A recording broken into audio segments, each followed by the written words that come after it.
Sen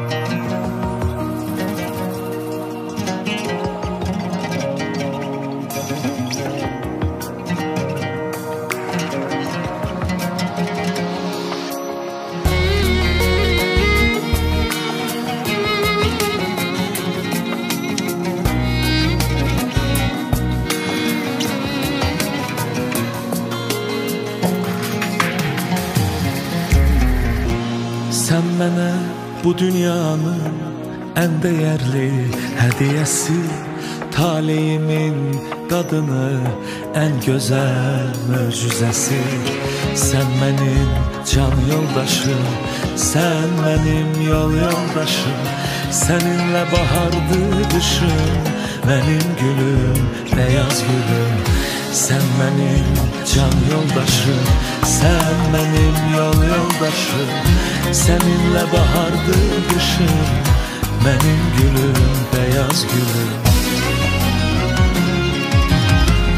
İki könül, iki ürək, deyir ki qovuşar gərək.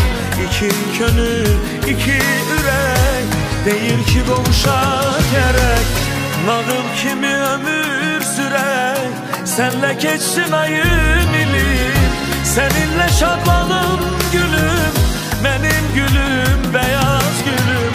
Nağıl kimi ömür sürək, sənlə keçsin ayım ilim. Səninlə şadlanım gülüm, mənim gülüm, beyaz gülüm.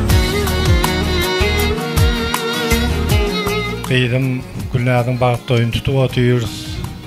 Şu Gülnaz qeydimin bağıtımı anlayıp olsun. Qeydim bağıtlı ol, baran yerine ayağın düştün.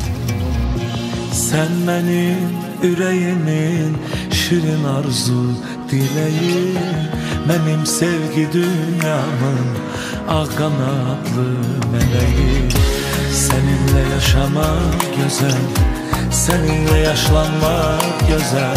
Ayrılık olmasın hiç var, benim gülüm, beyaz gülüm. Seninle yaşamak güzel, seninle yaşlanmak güzel.